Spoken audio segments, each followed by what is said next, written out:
Can you see me and hear me clearly? Yes, I can see you and hear you. Awesome, great. So let's begin our session for today. Sit comfortably, keep your back and neck straight. And when you feel ready, very gently close your eyes.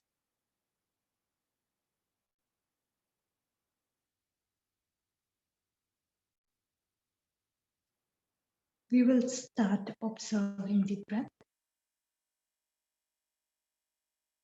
Just watch the natural flow of your breathing as you are inhaling and exhaling.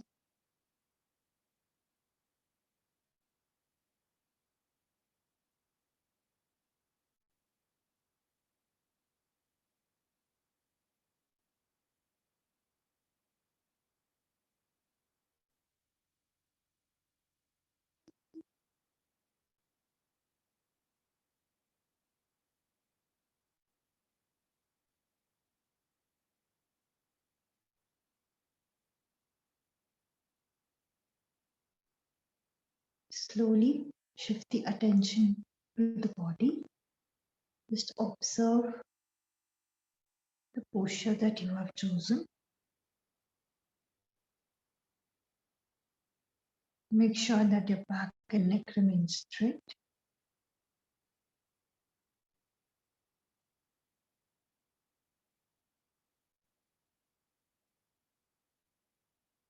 Adjust your body so that at the end, in your final posture, you are both comfortable and stable.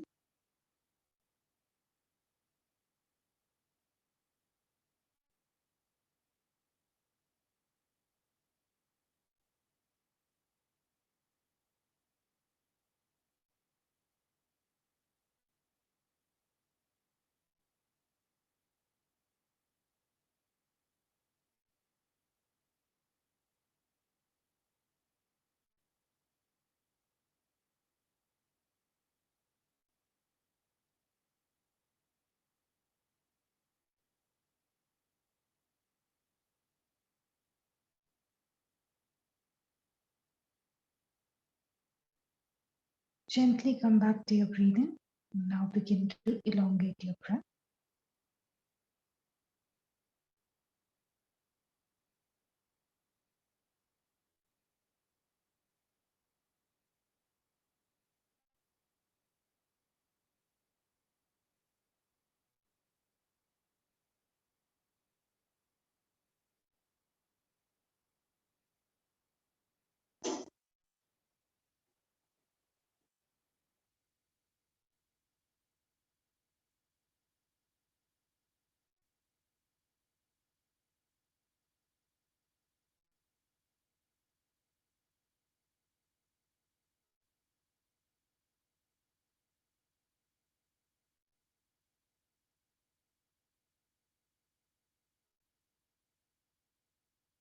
Relax your mind and prepare yourself for chanting Om 3 times, followed by 3 Shantis. Take a deep breath in for Om.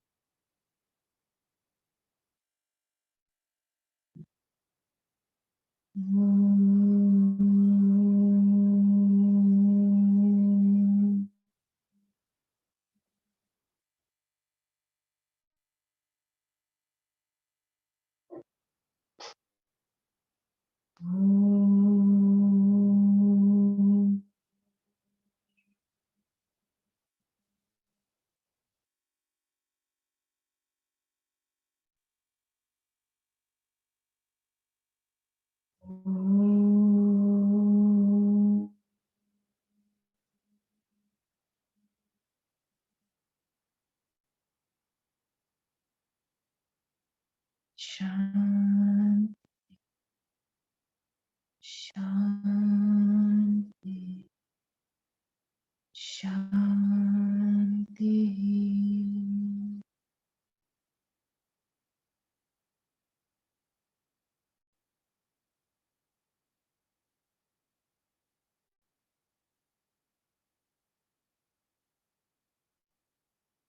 Feel the vibrations.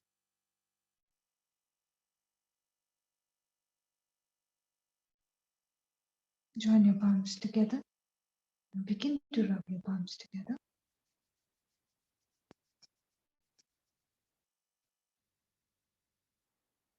Keep your palms on your eyes.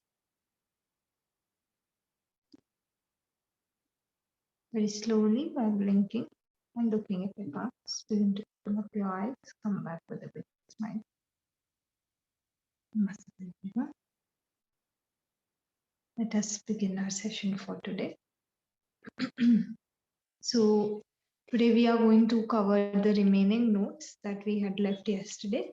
And then we are also going to look into the next practice, which is going to lead us to our final practice, which is made out of all three of these practices.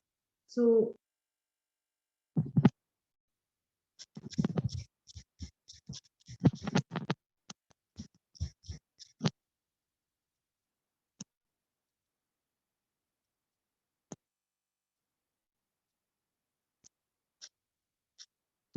yes, this is our topic. We were on this topic. And next point is this is your diet. Right. So yesterday we have talked about the place and time of practice. We have also discussed the reason and what is the ideal gap for bathing before and after, and also for food. We have talked about this thing. But today, the part that we are discussing, which is again pertaining to food, is about the kind of food you should consume when you are going for your pranayama practices. Like I said, there are some little things that you can incorporate which will enhance the quality of your practice. So food acts as a very big factor, right?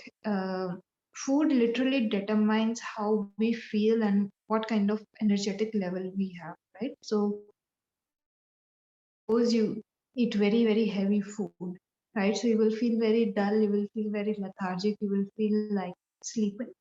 And on the other hand, if you consume food which is good for your health, good for your body, you will feel the difference and the impact come up, right?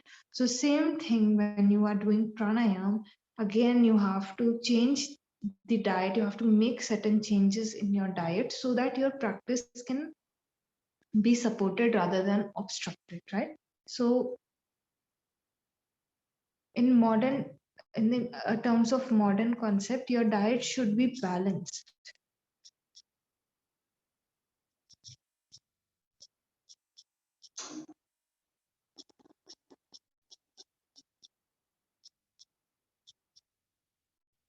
It should include all the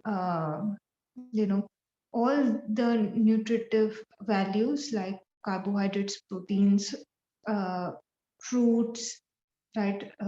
All of these things should be included. All the kinds of minerals and vitamins should be a part of your diet, and a balanced diet is considered to be one of the most ideal forms of diet when it comes to the practices of pranayama. Speaking from a modern perspective, right? The balanced diet forms the best kind of diet that you can take when you're doing pranayama practices. So for this entire month, what you can already start doing, you can already start checking your diet, because your asana practice, your pranayam, meditation, everything is going to get influenced by the type of food you eat, right? So in terms of yoga, you can say that you should go for the consumption of a sattvic diet.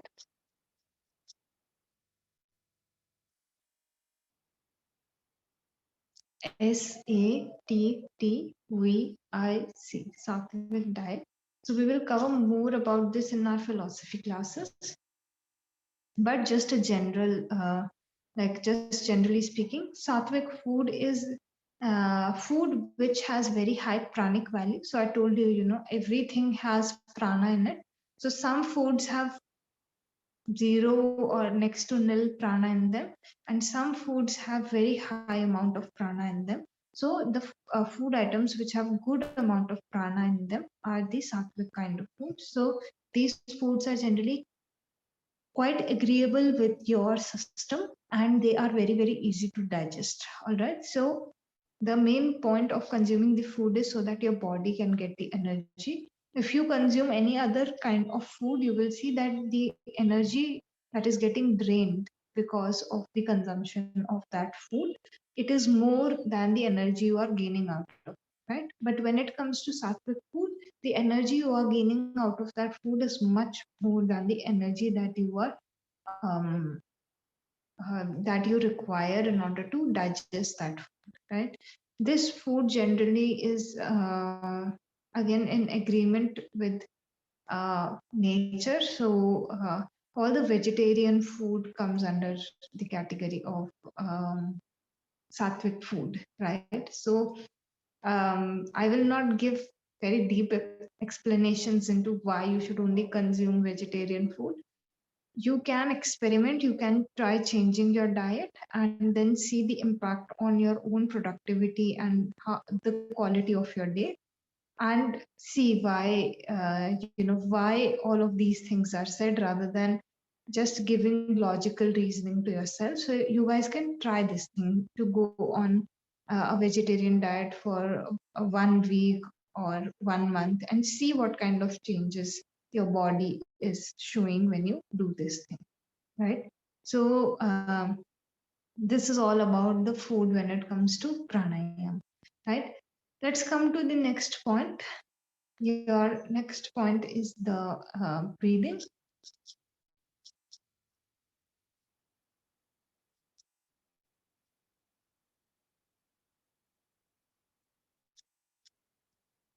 Breathing. So during pranayama practices, it is a default assumption that the food that you are consuming, it is sorry, I'm so sorry. When you do pranayama, it is a default assumption that you are taking in the breath and exhaling out the breath through the nose. Sorry about that. Yeah. So the mouth is closed at all times and the breathing is only going on through the nose. So some people, beginners who will come to your classes, they might inhale through the nose and exhale through the mouth, right? Because in a lot of places, this kind of instruction is given.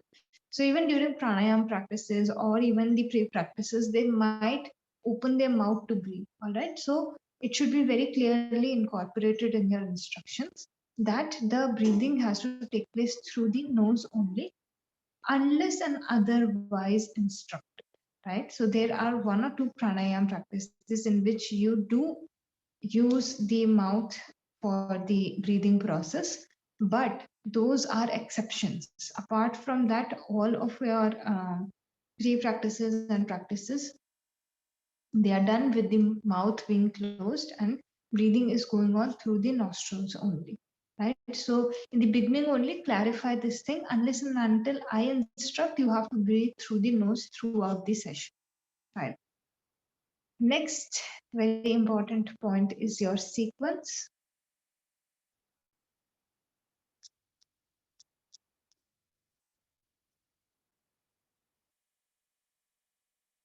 So these practices are done in a particular sequence, and if you will see, sometimes people make you practice pranayama before asana practice, so that is not correct. All right, there is a particular sequence in which you have to do the practices. First, you have to do the cleansing practices, which are called षट्कर्मास. This is not an important name for you right now, so I will not write it down. Just for your information. So first the cleansing is done. षट्कर्मास are cleansing practices. Then the asana practice is done, the posture, and then the pranayama practice is done, right? So if you do pranayama before the postural practices, then again it is the wrong chronology, right? Because there has to be a certain level of stability in the body in order to do pranayama, right? Pranayam is a practice which is only done with a stable body, right? Pre-practices like the ones we are doing right now, we have done abdominal breathing, we have done chest breathing, we did the natural breathing. These can be done in the beginning of the class, right? Because these are again pre-practices. These are the practices which are preparing you for pranayam, right? But if you do the main pranayam practices before the asana practice, it is the wrong chronology, right? So it will show the impact. And pranayama, it works on a very, very subtle level, right? So if you interchange the sequence, some kind of impact will come on your body, and later on it will show up in the form of a symptom. So rather than taking this risk, rather than going in this direction, you should always follow the step-by-step procedure. First, the cleansing should take place, where your nostrils should be open. If I have cold, my nostrils are blocked. How will I be able to do pranayama, right? So cleansing is a very important part, right? Then you do the posture where you attain the stability, and then you come to pranayama, right? So try to maintain this sequence in your class also when you go for a session with any of your students, right? Any doubts, Supar? Any difficulties, any doubts? No, everything's clear. All right. The next thing is again very important. That is the sitting posture. So pranayama practices are always done in sitting postures.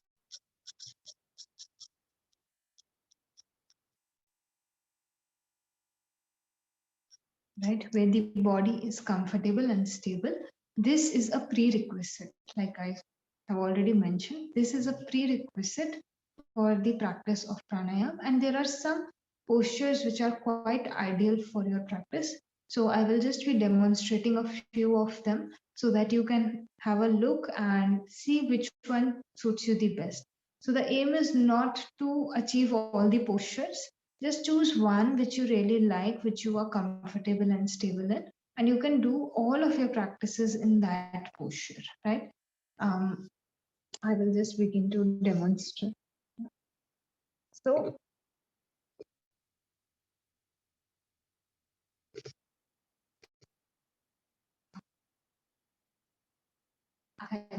I'll just a little bit more. Right.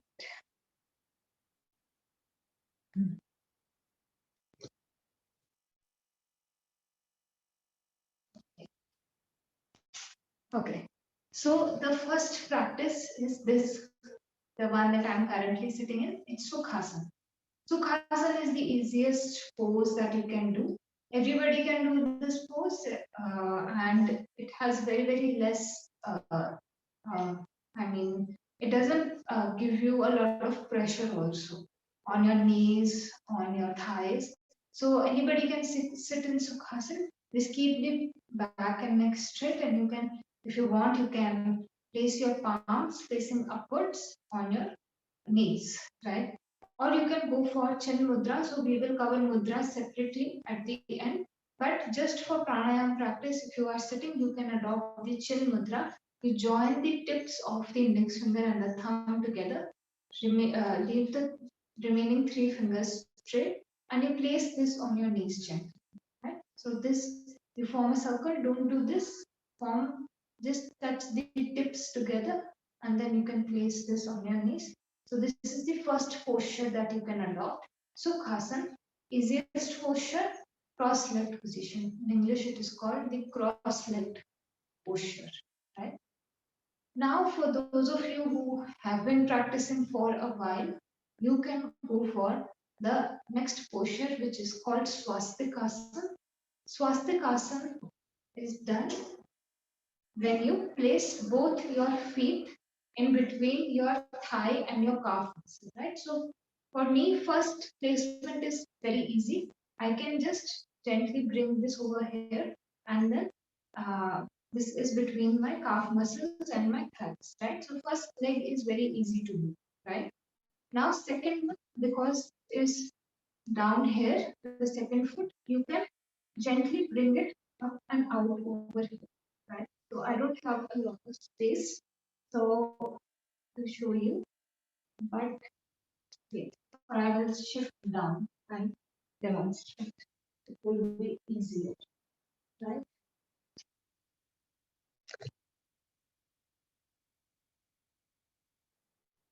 I will just grab this.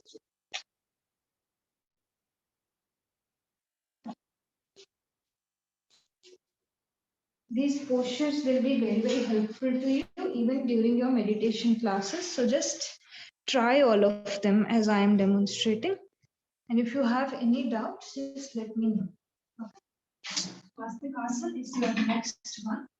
First foot, as I said, it is between the thigh and the calf muscle already. And second, bring it from below. Alright, so I grab my big toe from below and then I push my big toe up. Okay, so in the end of this posture, both big toes are visible to me. Right? So this big toe and this big toe is visible to me, and I can just adopt this mudra and sit straight.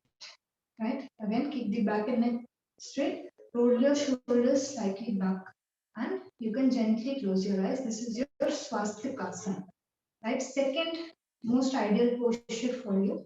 Right? So third one. Let's come to the third one.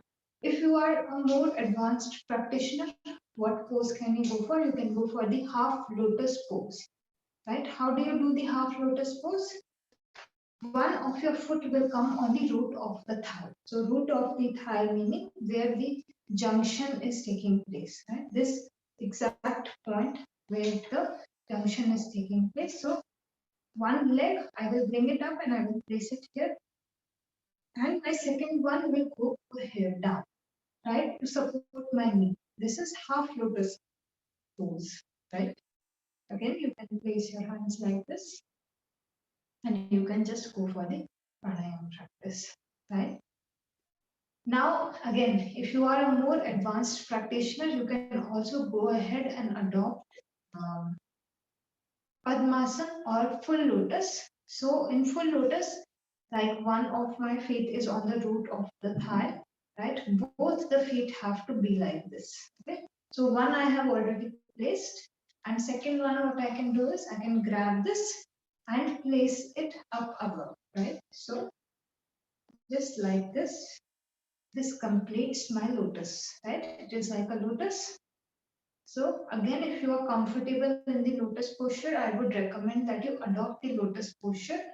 This is one of the best postures that you can adopt when you are doing pranayama and meditation practices. This posture locks your body and it is very hard for you to sit with a hunched back when you are sitting in the lotus pose, right? So these postures are going to help you. Right, I will demonstrate one more. You can also sit in Bhadrasana. Bhadrasana is when the soles of the feet, you join them together, right? So like this, if I join the soles of my feet together and I bring this as close to my perineum as possible, and then I press my thighs down. If I am able to press them down properly, that is good. I interlock both of my hands below my feet, right? And then I take a hold of my feet, right? So like this, I interlock both the hands, place them down, and with a back and neck straight, I can gently close my eyes overhead and sit even in this position. This is also a good position, but again, it is totally up to you which posture you like. The first 3 or 4 that I have demonstrated, they are more ideal, right? They will give you more stability than Bhadrasana. But if you like Bhadrasana, you can go ahead and do Bhadrasana as well, right? So I'll just move this back here.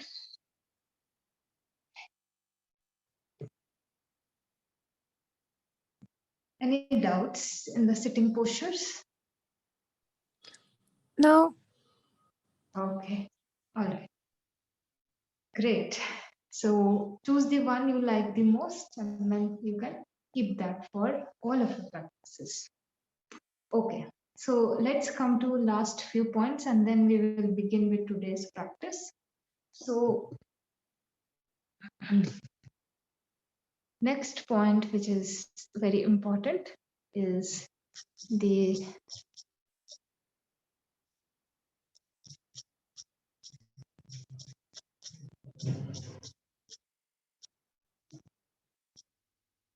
avoid strain, right? So most of the pranayama practitioners, what is going on in the world right now, they are actually, straining themselves in order to prove that they can do the practice well. All right. So I will take a very common example. There is this practice called Kapalbhati, right? We will also do this in the upcoming classes. So what students generally do is in this practice, you have to contract your abdominal muscles when you exhale, right? So there is forceful exhalation and inhalation takes place passively, right? So you don't put any effort in the inhalation. You put all the effort while you exhale, right? So now in this, people do strokes, right? So uh, in order to just begin their practice, they should go for a slower pace, right? So that they can catch the technique properly. But because it is also not taught in this way and it seems very fascinating, you immediately want to copy. What people do is they go for very, very fast strokes in the beginning. And by the end of the practice, the frequency of these strokes, it goes away, right? The frequency of the strokes, it uh, you know reduces, right? Initially they do the practice very fast and then it goes down, right? So now this approach is not correct. All right. Pranayam should never be done with strain. If Kapalbhati or any practice is done with strain, it will cause discomfort, it will cause pain, and hence you will not be able to maintain the uniformity throughout all your rounds, right? So in pranayam, it is very important when you begin the practice and when you are continuing the practice, at no point of time should you strain yourself, right? If you are straining yourself, you are again running in the opposite direction. You don't have to prove yourself to anyone. You have to make sure that you maintain the health of your own body when you are doing pranayam, right? So if you do it with strain, do the breathing with force, you are pushing yourself too hard when you are doing pranayam, then you are not doing pranayam. You are doing something else, right? So in pranayam, the key factor is the breathing should be comfortable, right? You work on the pre-practices so much that when you do the pranayam practices, the control of the breath, the control of the strokes in the case of Kapalbhati, it is already uh, there, right? Last point for us is the side effects. So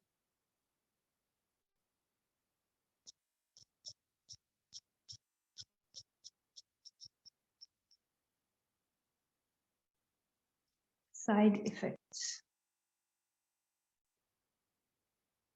So when one begins on the pranayam journey, there are certain side effects that show up on the body. It is totally natural for any kind of side effects to show up initially, right? As long as you are introducing the practice to the person who can do those practices. I'm not saying if you introduce some practice which is not allowed for some kind of patient, you introduce that, then of course the side effects will show up.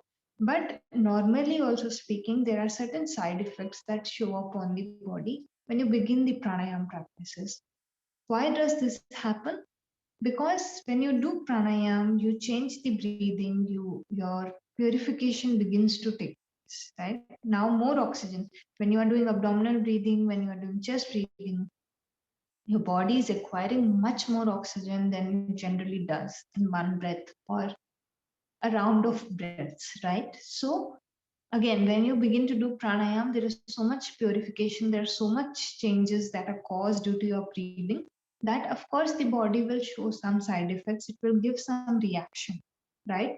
But this should not pertain for a long period of time, right? So when your student faces some kind of side effect like sweating, right, or maybe shivering, right, so ask them to observe this. If they are um, getting these symptoms for only a short period of time, it is just because it is meant to be this way, right? Don't get panicked about this thing, right? But if it persists for a long period of time, then there might be a problem in the way that they are practicing, or it's not suiting their body type, right?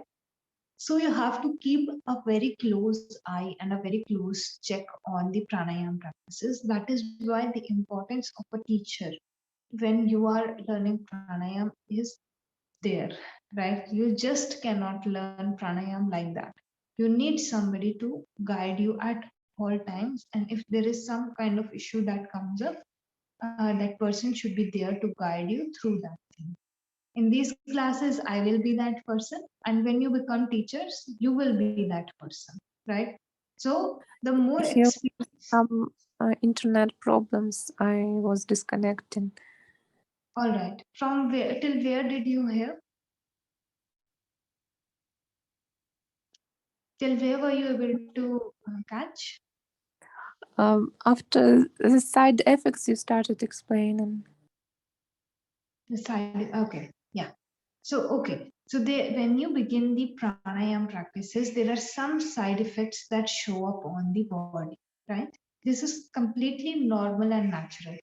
When we do pranayam, there is some cleansing that is taking place and we acquire much more oxygen than we generally do, right? During our breathing. When you do the abdominal breathing, the level of oxygenation of the blood, it increases, right? So you have to be very, very careful of this thing that side effects will show up in your students. So you don't have to panic. All you have to be careful about is how long these symptoms are persisting, right? For all the practitioners, initially when they begin their this process, some side effects will show up, right? But they should go away as they get used to the practice, right? But if for someone these kind of symptoms pertain for a long period of time, then it becomes problematic. In that case, they have to come and consult you, right? You will be the person who is guiding them. And in these classes, I am the person, I will be guiding you. If there are some kind of side effects that show up, I will guide you how you can tackle those or deal with those side effects.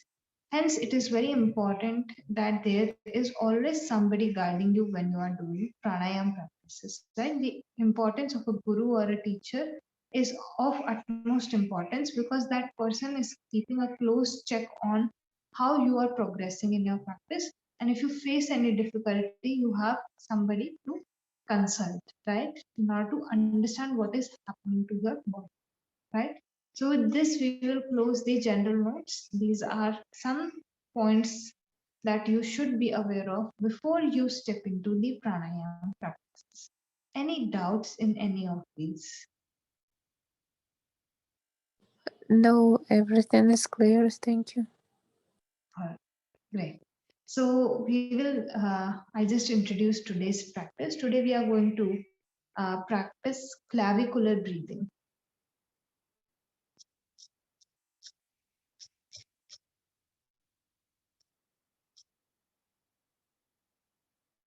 CLAVICULAR, clavicular breathing. Excuse me. Today I have some fever. So I'm allowed to do this. Clavicular breathing. Okay, so we will go for very few rounds so that you can just experience, even though there is no harm during periods also to do the pre-practices. But clavicular breathing. I Sorry. mean, I have fever. Oh, okay, okay. All right, all right. You have fever. Okay. So in fever, don't do this practice. We will then do abdominal breathing only, right? Let me just explain the process to you. Okay. Yeah.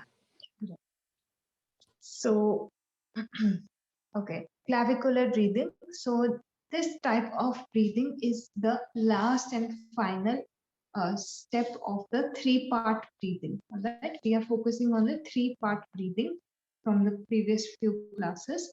So, in the case of clavicular breathing, we are working on the oxygenation of the upper lobes of the lungs, right? So earlier we just addressed the lower lobes, middle lobes, and now we have come to the point where we have come to the upper lobes. So how do we know that the upper lobes are getting oxygenated? When you do the inhalation, there is movement in your collarbones, right? So when you are doing this practice, you can keep your hands like this, cross your hands and keep them on your collarbones, right? So this will give you a good indication of whether or not there is a movement in the collarbones, right? So this is, as you can guess already, a very, very straining kind of practice, because clavicular breathing generally only takes place in our life when we are either in a very, very rigorous kind of physical activity, right? So when the physical activity gets too rigorous, then the clavicular breathing begins to come into function. Or the second case in which this kind of breathing is there is in the case of respiratory disorders, where people struggle in their breathing, right? They are unable to breathe properly, like patients of asthma, right? So for patients of asthma, it is very good if you give them chest and abdominal breathing, because these are the lobes that they are unable to utilize properly when they are going through this kind of disease in their body, right? So only in these two circumstances, generally clavicular breathing is used by us. Otherwise, it remains very, very dormant in nature. So when we are doing the clavicular breathing for preparing ourselves for pranayama, our main goal is to one, train the breath. Okay? So when you do clavicular breathing, your breath will get trained. Second thing, these are the lobes which are generally not utilized. So you are again by taking the full breath, you are training yourself. Eventually this practice is suspended, it is taken out, but initially for the training of the lungs and in order to acquire the oxygen more properly, the practice of clavicular breathing is generally done, right? So yes, when you inhale, there is an outward movement in the collarbones, right? So when I inhale, so first there will be movement in the chest. The technique is such that you begin to inhale through the chest only, because now you need to feel the rise in the collarbone, right? So when I inhale, I begin by inhaling through my chest. And then when I feel that I have taken in the full breath, then I try to breathe a little bit more, which will lead to the rise in the collarbones, and even you might feel slight rise in your shoulders, right? So that is all right. Okay.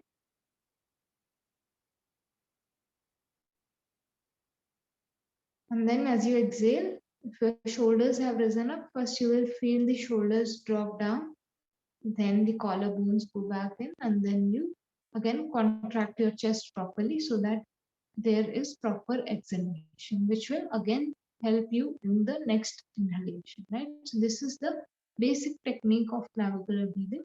If you don't feel the movement in the collarbones, it is all right.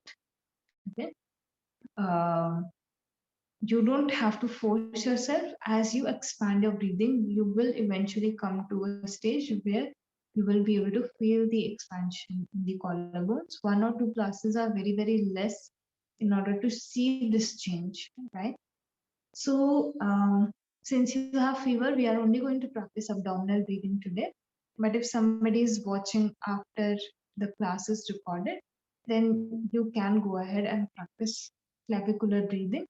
But I will give instruction for abdominal breathing in the session that we are going to go for.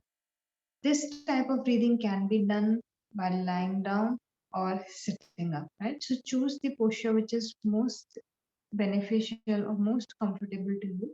You can either lie down in Shavasana, keep your hands away from the body, arms facing upwards, legs should be slightly apart, and just completely relax your body. Entire spine should be straight. From the neck till the tailbone, your spine should be straight. Don't tilt your neck to the right or left side. If you're choosing to sit, keep your back and neck straight, eyes gently closed, and make sure you are comfortable in the posture that you have chosen.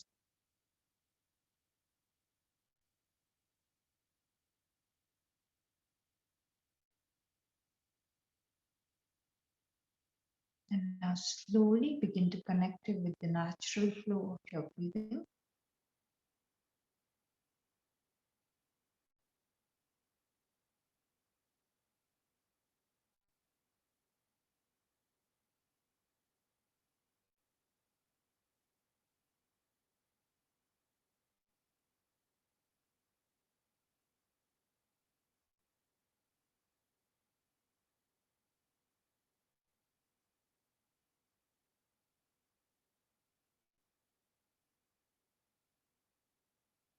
Gently shift your attention to your body. If you feel the need, align yourself.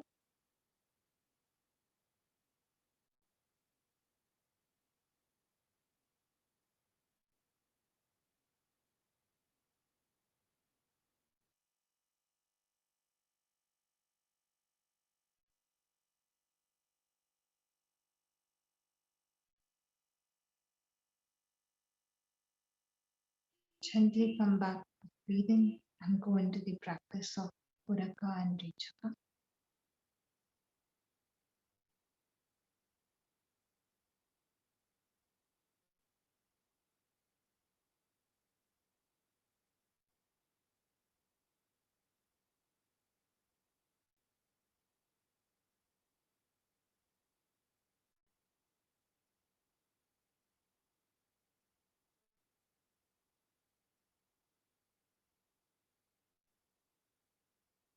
Prepare yourself for the practice of abdominal breathing. You can place one hand on your abdomen if you are having difficulty in gaining the idea that the abdomen is moving,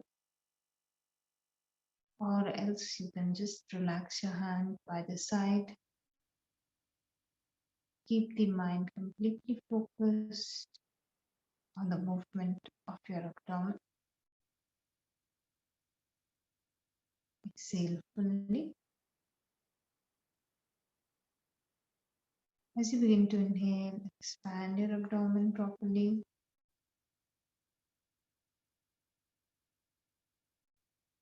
As you exhale, contract your abdomen.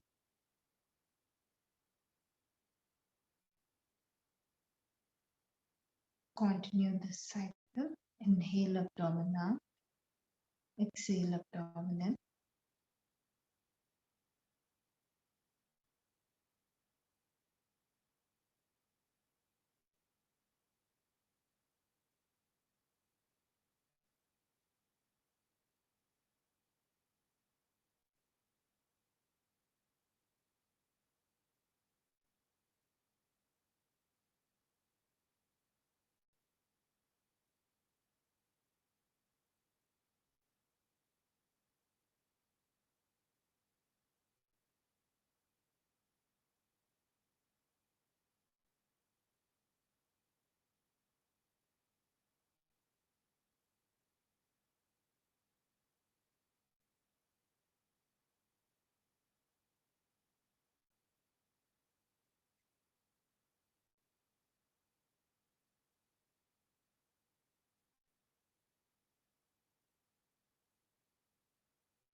Try to deepen the practice with each passing inhalation and exhalation.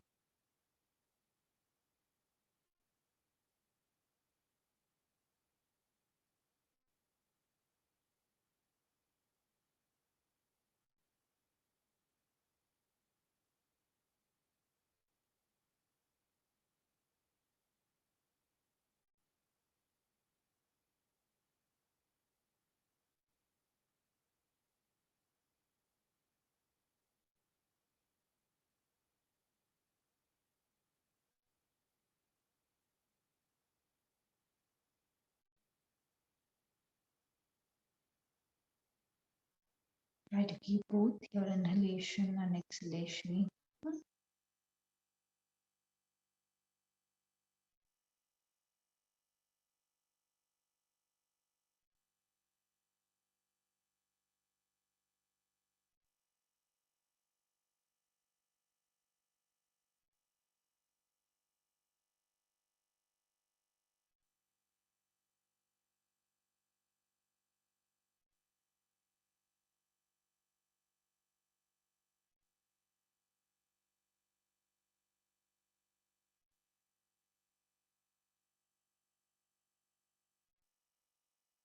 Allow your mind to relax as you deepen your practice.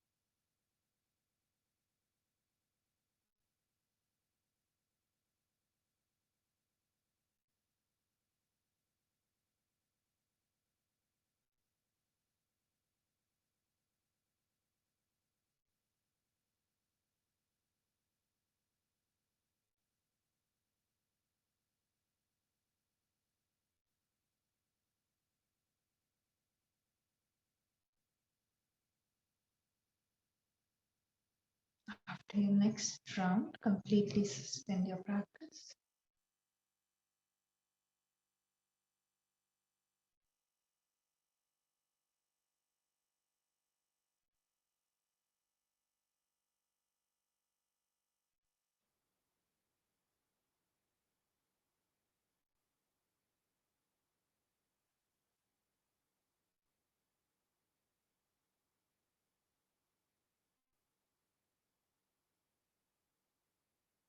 Just connect with the natural flow of your breathing and become aware of the impact of the practice.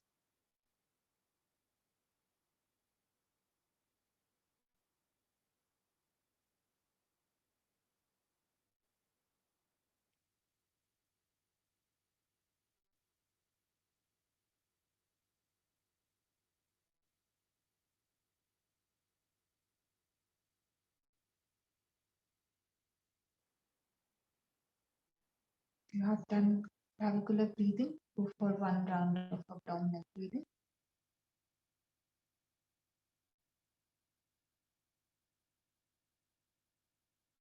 We will close today's session by chanting Om one time, followed by 3 Shantis. So if you have chosen Shavasana, gently move your fingers and your toes.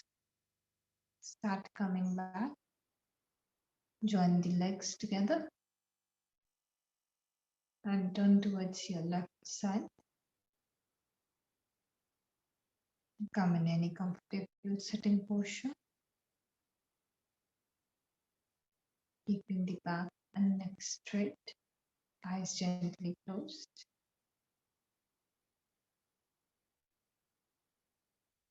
Take a deep breath in for Om.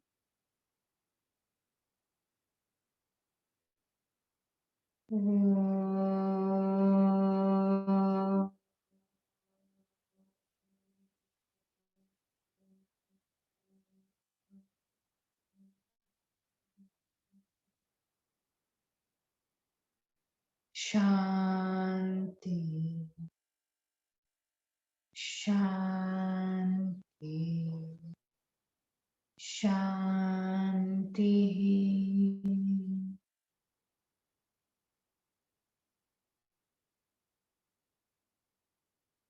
Join the palms together, gently bow down.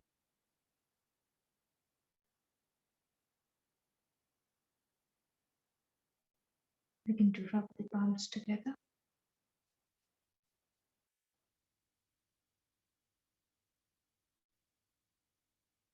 Keep your palms on your eyes. We will do this one more time. Rub the palms together.